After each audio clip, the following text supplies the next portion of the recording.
Assalamualaikum sahabat Nijos Channel. Salam sejahtera untuk kita semua. Semoga sahabat Nijos Channel semua sehat-sehat saja. Amin. Selamat datang kembali di Nijos Channel. Kali ini Nijos Channel mengajak sahabat semua untuk mendengarkan kajian Ba'da Subuh yang diselenggarakan oleh DKM Masjid Jami Al-Ikhwan. Adapun penceramahnya adalah Dr. Abdullah Hehamahwa SHMM, yang pernah menjabat sebagai penasehat KPK dari tahun 2005 sampai dengan tahun 2013. Marilah kita simak apa yang akan disampaikan. Semoga dapat menambah ilmu dan wawasan keislaman kita semua. Jangan lupa subscribe, like, share dan komen. Selamat menyaksikan. Assalamualaikum warahmatullahi wabarakatuh. Bismillahirrahmanirrahim. Alhamdulillah wa nasta'inu wa nastaghfir wa na'udzu billahi min shururi anfusina wa sayyiati a'malina. May yahdihillahu fala mudilla lahu wa may yudlil fala hadiya lahu. Asyhadu an la ilaha illallah wahdahu la syarika lahu wa asyhadu anna Muhammadan abduhu wa rasuluhu, amma ba'd. Qala ta'ala Rasulul Karim, ujubillahi minasyaitonir rajim, wa huwal ladzi khalaqakum ma fil ardi jami'a tsumma istawa 'alas samai fasawwahunna sab'a samawat wa huwa bikulli syai'in alim. Shadaqallahu. Bapak Ibu, salat subuh, jamaah salat subuh insyaallah rahmati Allah Taala. Tidak henti-hentinya kita menyampaikan rasa syukur puja dan puji kepada Allah Subhanahu wa taala yang atas rahmat taufik dan hidayahnya kita masih memiliki nikmat iman, nikmat Islam, nikmat kesehatan dan nikmat kesempatan sehingga kita bisa melaksanakan kewajiban rutin kita secara jama'i salat subuh dan kita lanjutkan dengan sedikit talabul ilmi. Tidak lupa selawat dan salam kepada junjungan kita besar Muhammad sallallahu alaihi wasallam, keluarga, sahabat, tabi'in sampai kepada kita sekalian. Seperti pengajian terakhir sebelum Ramadan, saya biasa mulai dengan bab tauhid, bab akidah, yang pada waktu itu saya coba komunikasikan tentang paradigma ketauhidan, di mana dalam paradigma ketauhidan itu ada beberapa pilar. Pertama, Allah sebagai perencana, Allah sebagai pencipta, Allah sebagai pemilik, Allah sebagai penguasa, Allah sebagai pentadbir, Allah sebagai pengawas, dan Allah sebagai hakim pemutus urusan. Jadi ada 7 pilar ketika kita bicara tentang tauhid. Dan pengajian terakhir sebelum Ramadan kita sudah komunikasikan tentang Allah sebagai perencana yang dimanifestasikan, dibuktikan dengan Al-Baqarah ayat 30 ketika Allah mau menciptakan Adam sebagai manusia pertama di bumi. Sehingga hari ini saya coba untuk komunikasikan paradigma kedua, Allah sebagai pencipta. Namun demikian, karena ini masih ada 2 hari Syawal, qadarullah S2 saya dan S3 saya manajemen SDM. Jadi saya ingin mencoba untuk mengkomunikasikan hal ini karena dalam Al-Quran itu ratusan ayat membicarakan tentang fungsi Nabi Muhammad itu adalah memberi peringatan, memberi kabar gembira dan peringatan. 2 tugas utama itu, memberi berita gembira dan memberi peringatan. Dalam ilmu manajemen disebut dengan reward and punishment. Jadi ilmu manajemen yang diterapkan di dunia itu diambil dari Quran. Reward, penghargaan. Ketika orang berprestasi diberikan penghargaan. Ketika tidak melaksanakan tugas, kewajiban, fungsinya, maka punishment. Nah, bulan Ramadan selama 30 hari itu apakah kita memperoleh reward pada 1 Syawal atau sebaliknya punishment? Karena Al-Baqarah 183 itu kan Allah menggunakan kata la'allakum. La'allakum itu ada artinya semoga, mudah-mudahan. Jadi belum tentu 1 Syawal itu kita menjadi muttaqin. Tapi kita berkewajiban untuk melakukan usaha ikhtiar itu agar supaya mencapai takwa. Oleh karena itu dalam ilmu manajemen ada yang disebutnya planning, ada actuating, ada kemudian control, evaluasi terakhir. Nah, evaluasi kita terhadap 1 bulan Ramadan yang lalu. Apakah kita reward atau punishment? Pertama, kita tidak usah menanyakan apakah kita memperoleh malam Lailatul Qadar atau tidak, tapi kita setiap individu bisa menilai kita dapat Lailatul Qadar atau tidak dengan beberapa indikator. Yang pertama, pada bulan Ramadan itu orang salat berjamaah pada pekan pertama itu luar biasa. Tarawih. Hasil penelitian terakhir menyebutkan bahwa umat Islam di Indonesia 38% sholat 5 waktu. 38% sholat 5 waktu. Apakah zuhurnya jam 3, asarnya jam 5, itu lain persoalan. Tapi dia sholat 5 waktu. 38%. Dari 38% itu yang sholat di masjid atau musala cuma 2%. Ini hasil penelitian. Yang 2% itu yang diterima 0,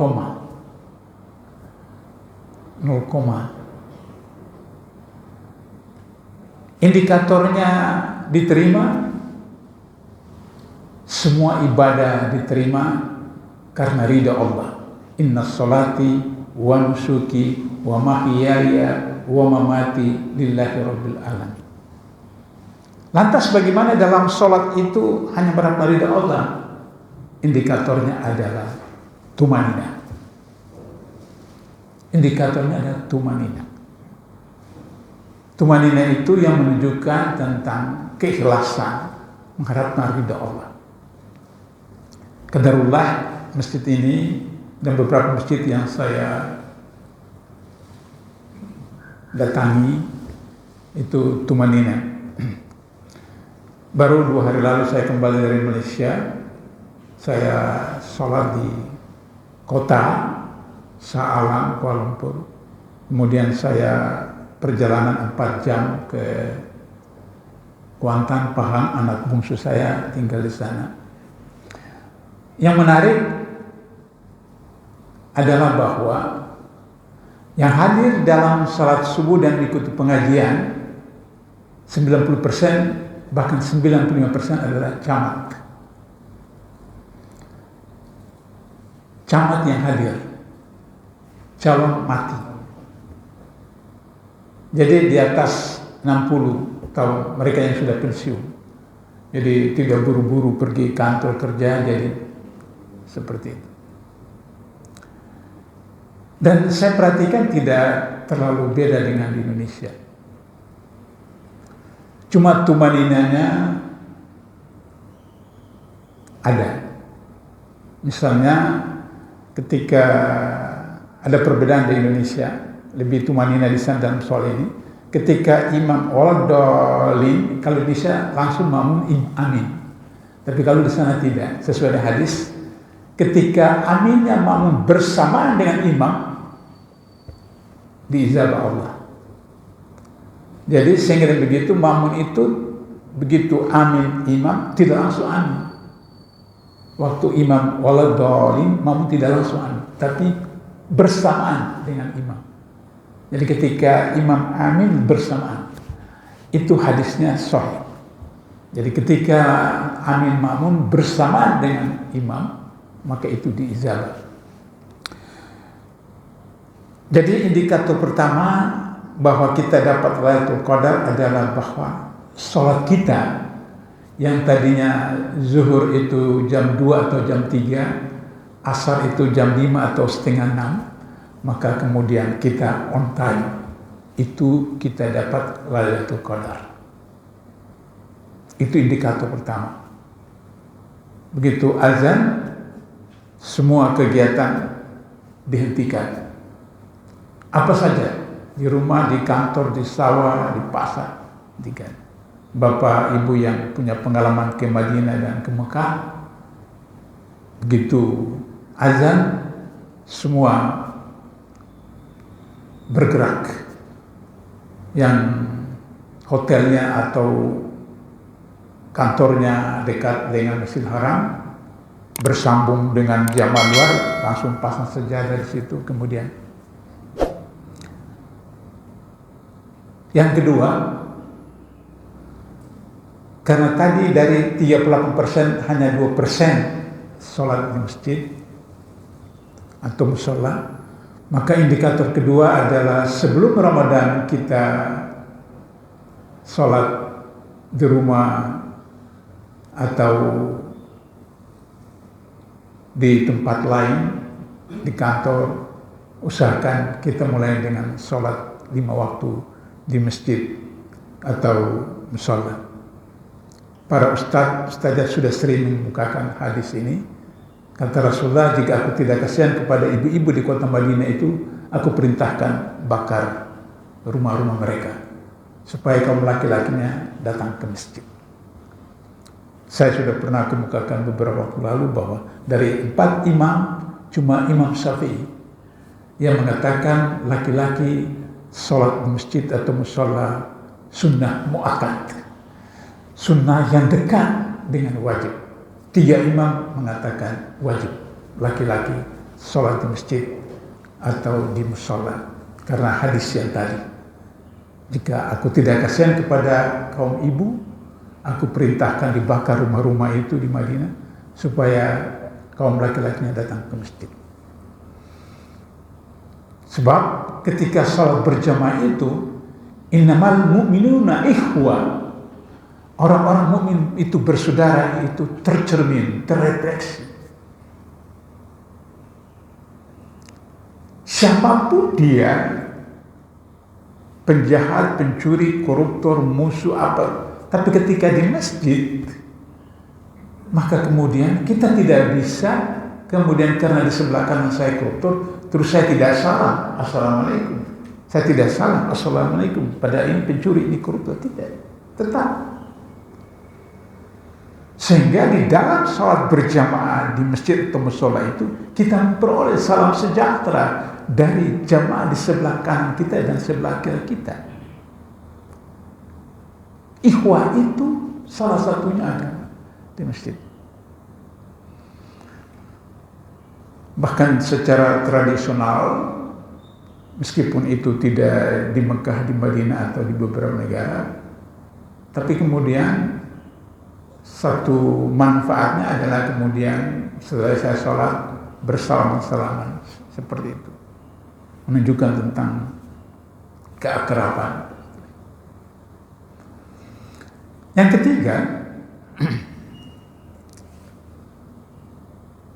tarawih pada bulan Ramadan, maka kita kemudian lanjutkan di luar Ramadan dalam bentuk tahajud, sholat malam. Sering saya katakan kepada mahasiswa saya, kalau baru mulai, ya cobalah 2 rakaat tahajud, 1 rakaat witir. Mungkin jam 4 atau jam 4:15, 15 menit menjelang subuh, 2 rakaat tahajud, 1 rakaat witir.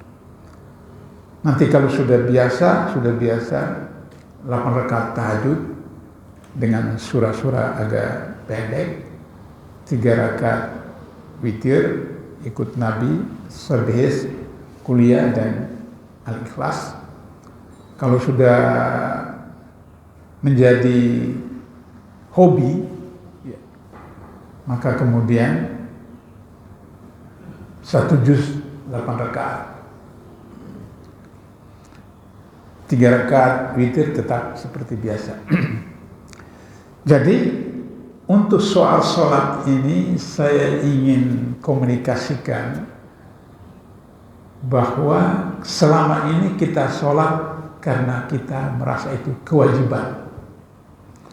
Karena merasa kewajiban, kalau tidak laksanakan berdosa, laksanakan dapat pahala, maka sudah jam 3, waduh belum sholat zuhur, karena terpaksa sholat. Tapi saya berharap bahwa sesudah Ramadan ini, Syawal ini, kita jadikan sholat itu bukan kewajiban, tapi kebutuhan. Berbeda kewajiban dengan kebutuhan. Kewajiban ada paksaan. Kebutuhan, orang lapar, dia bisa membunuh orang lain. Membunuh ibunya, membunuh istrinya, membunuh anaknya, membunuh tetangganya untuk dapat duit untuk makan atau minum. Itu kebutuhan. Jadi ketika sholat menjadi kebutuhan, maka kemudian apa yang saya sebutkan, indikator pertama dan kedua tadi itu dengan mudah. Begitu aja. Yang keempat, bahwa saum Ramadan kita terima, maka saum itu kita terapkan di luar Ramadan. Disunahkan 6 hari bulan Syawal. Apakah berturut-turut 6 hari, Senin sampai Sabtu, atau sesudah 1 Syawal, atau selang-seling, atau dalam bulan Ramadan. Bagi ibu-ibu, jangan lupa bahwa wajibnya itu dilakukan, didahulukan, baru kemudian Syawalnya. Tapi kalau mau berbarengan, beberapa ulama mengatakan juga bisa seperti itu. Sehingga kemudian setelah di luar Syawal, kita mulai dengan Isnin Kamis. Saum Senin Kamis. Jadi pengalaman pada Ramadan kita lakukan Senin Kamis. Sudah biasa kita tambah dengan 13, 14, 15 bulan Hijriah. Berarti 1 bulan 5 kali kita saum Ramadan. Kalau sudah terbiasa lagi, maka kemudian yang terakhir kata Rasulullah, yaitu saum Nabi Daud. Sehari saum, sehari buka, sehari saum, sehari buka. Penelitian ilmu kedokteran membuktikan bahwa orang saum itu sehat. Orang saum itu sehat. Yang kelima, pada akhir Ramadan kita mengeluarkan zakat fitrah atau zakat mal. Maka kemudian kewajiban pada Ramadan zakat fitrah itu, dan kemudian juga zakat mal, meskipun zakat mal itu tidak harus pada Syawal, kapan saja, karena fikihnya adalah setahun harta itu kita memenuhi persyaratan 90 gram 90 gram emas, maka kita keluarkan zakat mal. Tapi masyarakat kita cenderung untuk sekalian hikmah dari Ramadan dikeluarkan juga zakat mal pada bulan Ramadan. Oleh karena itu, maka setelah bulan Ramadan kita coba untuk mengeluarkan infak sedekah. Biasa di masjid-masjid ada tromol diedarkan. Maka kemudian kita usahakan agar supaya apakah 5.000, apakah 1.000, apakah 10.000. Secara matematik saya pernah kemukakan di sini bahwa kita punya gaji 10 juta, kemudian kita infakkan katakanlah setiap Jumat 10.000, maka 4 Jumat 40.000. Berarti simpanan kita di akhirat itu 40.000 rupiah. yang 9 juta lebih kita makan habis atau kita gunakan yang lain. Oleh karena itu, kalau kita berpendapat berpikir secara the future vision, wawasan ke depan, bahwa tabungan kita di akhirat banyak, maka kemudian Al-Quran tidak menyebutkan 2,5%, Al-Quran menyebutkan sebagian. Sebagian itu bisa 2%, 3%, 5%, 10%, dan seterusnya. Sehingga ketika menghadapi satu peperangan, Abu Bakar datang membawa baki. Kata Rasulullah, apa yang kau tinggalkan kepada keluarga? Bawa baki artinya sudah tidak ada lagi di rumah Abu Bakar, sehingga baki yang dia bawa. Rasulullah tahu tidak pernah ada yang bisa kalahkan Abu Bakar dalam soal infak, sedekah, dan ibadah yang lain. Kata Abu Bakar, aku tinggalkan Allah dan Rasul bagi keluarga. Allah dan Rasul.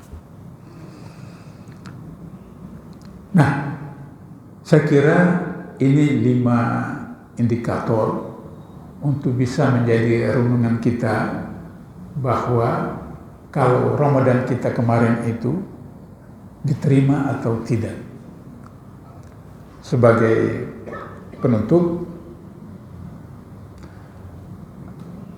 Adam dan Nuh yang terpanjang usianya hampir 1000 tahun, dan Rasulullah 63 tahun, dan umat kita, umat Nabi, kata Nabi 60-70.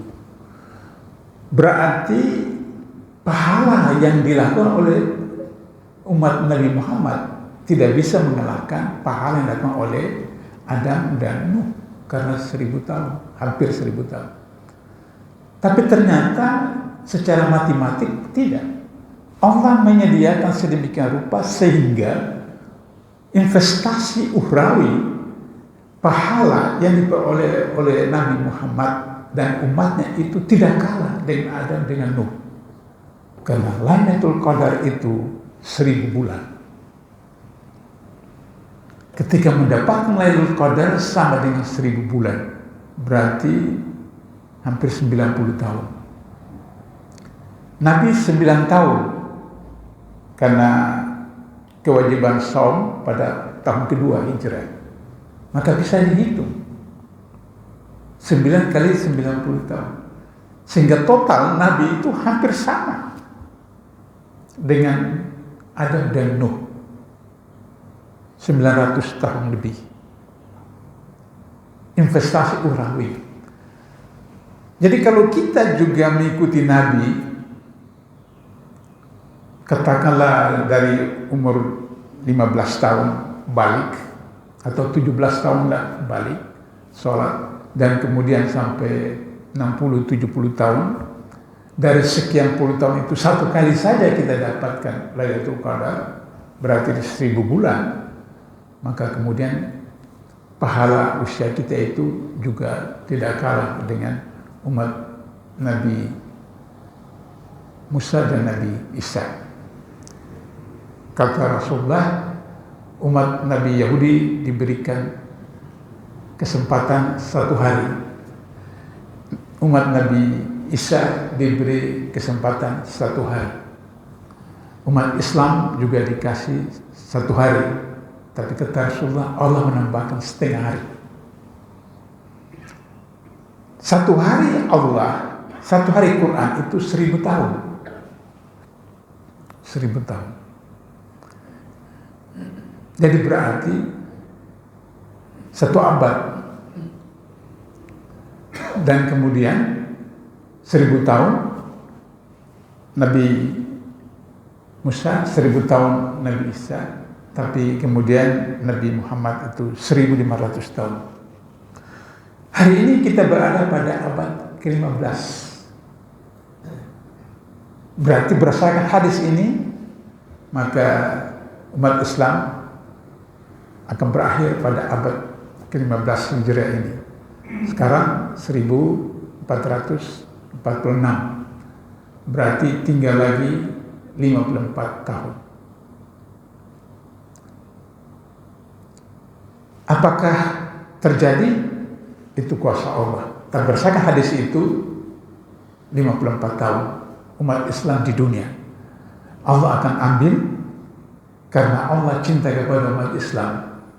Allah tidak menginginkan umat Islam menghadapi kiamat kubro, karena kiamat kubro itu sangat mengerikan.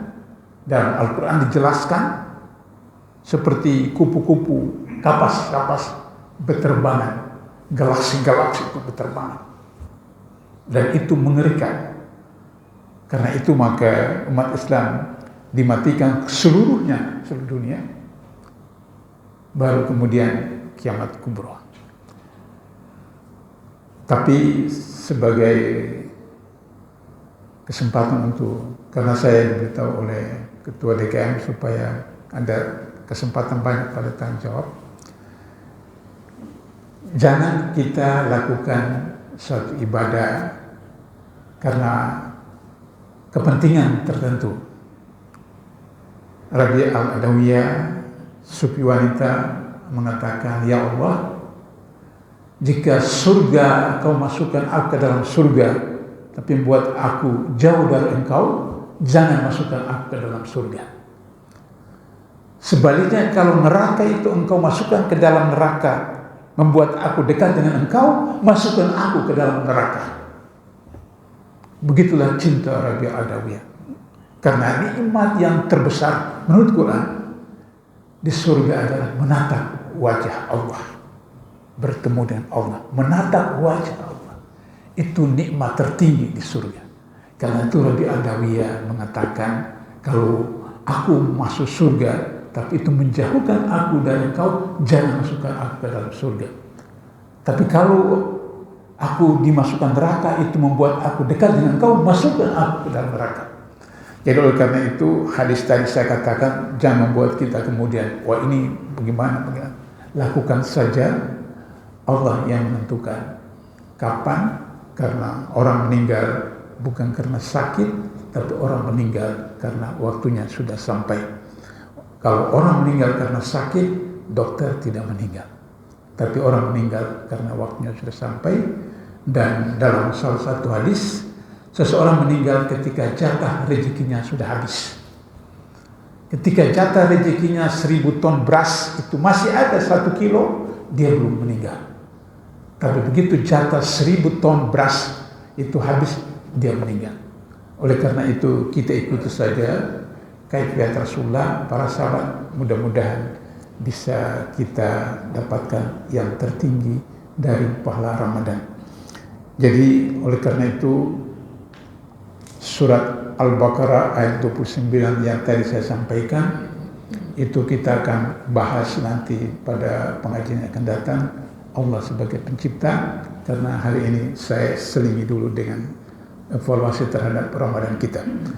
Saya simpulkan bahwa kita coba untuk bagaimana sholat kita betulkan dengan berjamaah.